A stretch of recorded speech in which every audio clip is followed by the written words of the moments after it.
aunque sería importante escuchar al ministro, porque varias de las solicitudes que se han hecho en los minutos que acaban de pasar tienen que ver, vamos a ver si le puedo ganar a la lluvia, tienen que ver con la educación, con el mejoramiento de la calidad, con la especificidad que significa una educación étnica en un territorio en donde habitan muchísimas comunidades, huitotos, ticunas y otras, y en un lugar que es absolutamente sensible para la humanidad, la selva amazónica.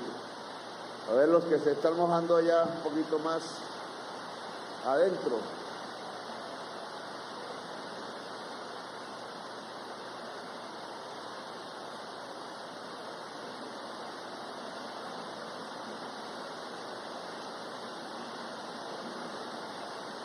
La lluvia es bendita, dicen. Estaba en el avión de venida aquí viendo las estadísticas y viendo cómo la inmensa mayoría de los jóvenes no logran ingresar a una institución de educación superior. Se puede estudiar la secundaria, pero la posibilidad de ingresar a la educación superior en el departamento de Amazonas es bien remota. Es muy difícil.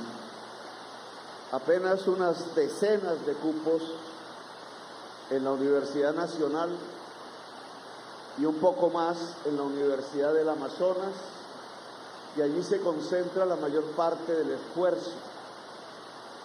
Uno de los ejes programáticos de este gobierno, en el diálogo regional que desarrollaremos en la selva, en sus rincones y en estas ciudades, debemos trazar el programa financiado que permita el crecimiento de la universidad pública en el departamento del Amazonas. Que la totalidad, ojalá, de la juventud pueda ingresar a una universidad es fundamental para lograr elevar la calidad de vida de la población de esta región. Al final, la calidad de vida no es más sino una articulación entre el saber, saberes que pueden ser ancestrales, saberes que pueden ser académicos, y la selva. ¿Cómo juntar educación y selva? ¿Cómo investigar la selva? ¿Cómo sacar sin destruir la selva los productos, las condiciones materiales que podrían mejorar la existencia de las familias que habitan este territorio? He ahí el reto. Si miramos el mapa de toda la Amazonía, tenemos cerca de 10 millones de hectáreas destruidas completamente y 10 millones de hectáreas en proceso de destrucción. Si se destruye la selva amazónica, se acaba la humanidad. Ojo con ello. No estamos hablando del deterioro de algunas condiciones de vida en la región. Estamos diciendo, y eso es lo que señala la ciencia, que si se acaba la selva amazónica, uno de los más grandes, de las más grandes esponjas del gas CO2 que está calentando el planeta y cambiando el clima, haría que la humanidad llegara a un punto de no retorno, en donde ya no sería posible salvarnos. Toda el agua de Colombia, hasta la que llega al Océano Caribe, tiene su origen fundamentalmente en estas selvas que nos rodean.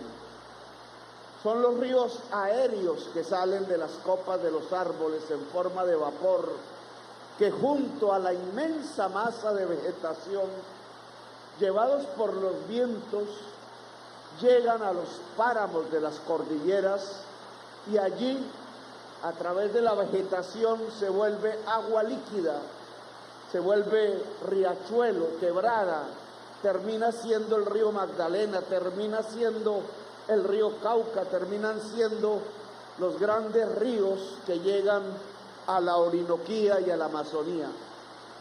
Es la selva amazónica la que le permite el agua a Colombia y la que le permite la vida a la humanidad.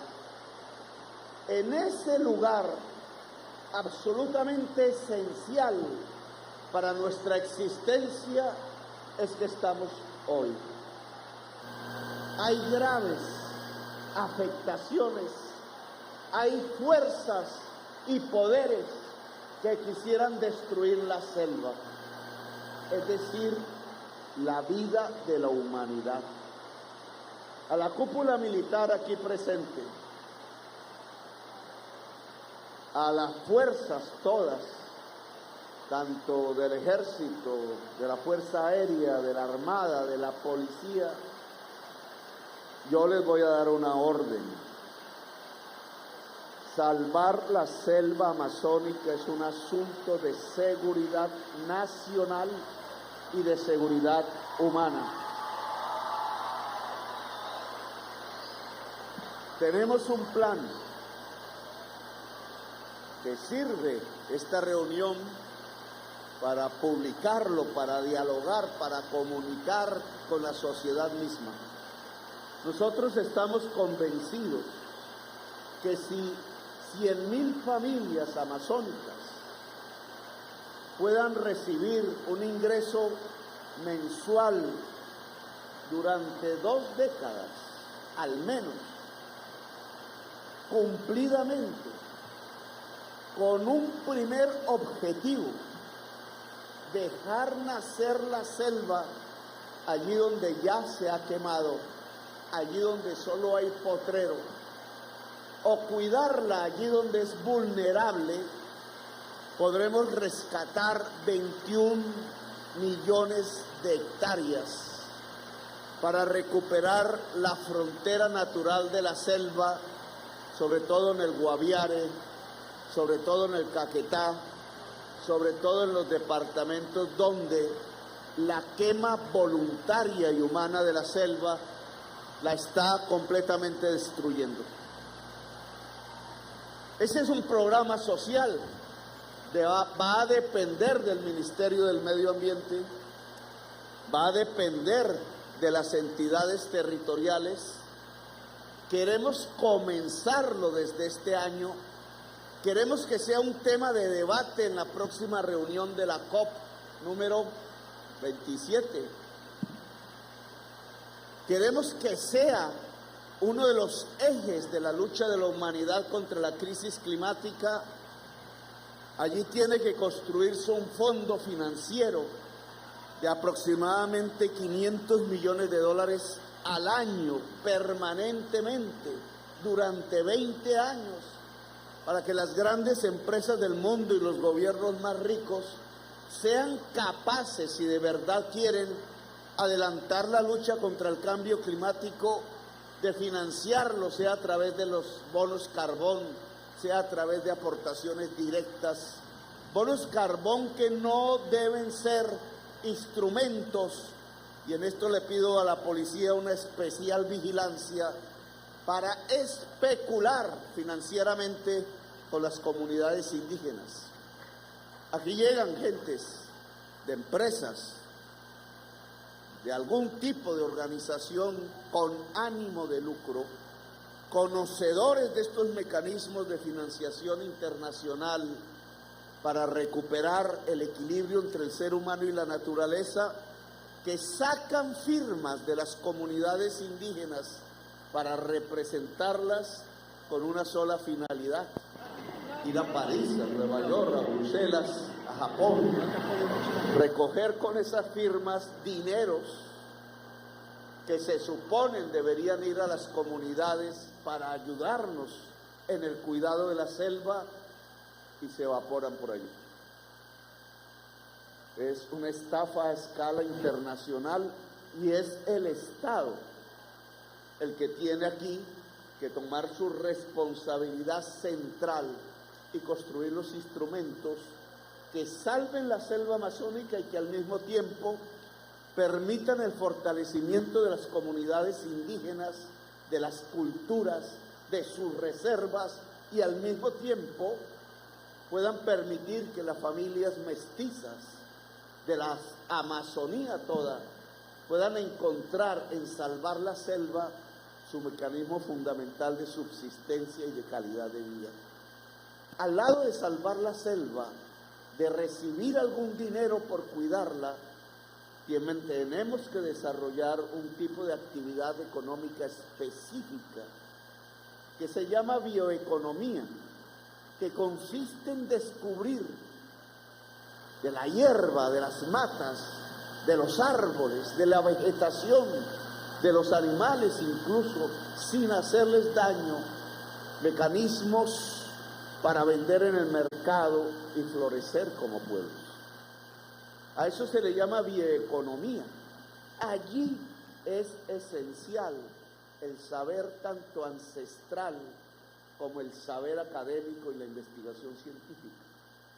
Por eso el desarrollo de la educación pública en esta región es fundamental si queremos salvar la selva amazónica. La responsabilidad del ministro Gaviria, aquí presente, es fundamental en nuestras conversaciones en estos pocos días de gobierno. Hemos precisado que es precisamente en las regiones más excluidas donde debe comenzar los programas de fortalecimiento de la educación pública, tanto secundaria como superior. Aquí, por ejemplo, la alimentación escolar, que es un refrigerio, a eso se le llama el PEI, y que se roban en muchas partes del país, no llega a la totalidad, ni siquiera a la mayoría de los y las estudiantes de la región. Ni siquiera la comida llega.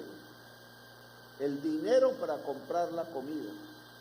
Y el programa que nos hemos propuesto es mucho más ambicioso que el refrigerio del PEI. Es lograr comida caliente. Es lograr una nutrición real de la población que llega a un colegio, niño o niña. Es lograr que sean las asociaciones de padres de familia los que tengan bajo su responsabilidad los dineros, la compra de alimentos y la elaboración de los alimentos, ojalá para que todos los niños y niñas de Colombia pudieran tener comida caliente mientras estudian, es decir, los niveles de nutrición básicos para garantizar que el saber sea de alta calidad. Cuando uno se pregunta por qué es tan baja la educación en términos de calidad en Colombia, hay una primera respuesta: porque muchos niños y niñas van a estudiar con hambre. Y un país así no se puede desarrollar. Un país así va limitando sus propias posibilidades, no importa la inmensa riqueza natural que tenga. Cuando los niños y niñas llegan con hambre al colegio, es una sociedad que se está muriendo, es una sociedad que está cerrando las puertas del futuro, es una sociedad que fácilmente se puede degradar en la violencia, que se puede autodestruir. Por eso los saltos económicos que implican un salto educativo, poder ampliar sedes universitarias, poder mejorar este colegio, que es la petición de los estudiantes, profesores y el rector, poder ahondar incluso en lo que significa la etnoeducación, para que las culturas no mueran, para que el idioma no se apague. Cada lengua que se apaga en la humanidad es una pérdida de riqueza, porque en la lengua hay el acumulado de una civilización de nuestros ancestros, de gente que quizás hace miles de años murieron, pero que a través de las palabras fueron dejando el conocimiento, fueron dejando el saber. Un colegio como este es absolutamente valioso. El que no desaparezca ninguna lengua en Colombia, el que no desaparezca ninguna cultura, el que podamos conservar los acumulados de la diversidad cultural de Colombia y las raíces que antes que nosotros hubiéramos nacido existían, llenándonos de sangre la existencia. Esa opción tiene que ser fortalecida en esta región. Saltar económicamente para financiar las sedes, los colegios, implica entonces el gran salto educativo que nos permita acercar la sociedad colombiana hacia ser una sociedad del conocimiento. Y una sociedad del conocimiento es una sociedad pacífica. Una sociedad del conocimiento es una sociedad productiva. Una sociedad del conocimiento no se mata a sí misma. El plan de salvar la selva, que queremos discutir con todas las comunidades, le llamamos comunidades de la economía forestal. En el avión nos inventamos el término. Poder abrir el diálogo regional para lograr el apoyo social que necesita, la enorme fuerza social que necesita la tarea de entregarle a la humanidad una selva amazónica rescatada completamente y la inmensa tarea que significa lograr hacer saltar los niveles de la educación pública para que ningún niño ni niña llegue aquí con hambre a estudiar, para que cualquier niño o niña pueda escoger la carrera que se le dé la gana para desarrollarse en su propio territorio, en su propio terruño, dentro de la misma comunidad. La fuerza pública aquí, entonces, simplemente tiene que detener los grandes capitales que se están moviendo para quemar la selva amazónica. No quiero que se golpee al campesino. Para ello hablaremos del plan de sustitución de cultivos. No es bombardeando comunidades, es aliándose entre ejército y pueblo. No es la violencia allí, en el seno mismo de la sociedad, es la alianza en el seno de la sociedad para aislar y combatir a los verdaderos responsables. En el Guaviare, en otras regiones del Amazonas, se mueven individuos con dinero que reclutan campesinos que les pagan por quemar la selva. No es el campesino que quizás no entienda qué es lo que está haciendo al quemar la selva, es el dueño de ese tipo de capitales ilegales, con afanes incluso especulativos, el que hoy está cometiendo un crimen contra la humanidad. Esos señores no merecen la libertad. Es tan grande el crimen en términos de poner en peligro la existencia de toda la humanidad que deben ser capturados. Y entonces les solicito a ustedes, en primer lugar, la captura de los grandes depredadores de la selva amazónica. Es una orden. Y les solicito a ustedes usar los instrumentos que tenemos o los que hay que adquirir para que cualquier fuego que prenda en la selva, y ahora haremos una inauguración del software que nos permite detectar cualquier punto de calor en la extensión de la selva amazónica, sea respondido de manera inmediata. Fuego que se prende, fuego que se apaga. Hay instrumentos para ello. Y entonces vamos a dialogar sobre esa operatividad, sobre esos objetivos, sobre la notificación que debe tener cualquier persona que viva en esta selva. Aquí se puede vivir, aquí podemos abrir las oportunidades, aquí podemos hablar de justicia social, aquí podemos hablar de educación, aquí podemos hablar de bioeconomía, aquí podemos hablar de paz, pero de lo que no se puede hablar es de cómo destruir la selva, porque este gobierno y este Estado no lo va a permitir en bien de la humanidad. Gracias, muy amables, por haberme escuchado. Gracias, niños y niñas. Muy bonito el baile. Y volveremos en la próxima. Gracias.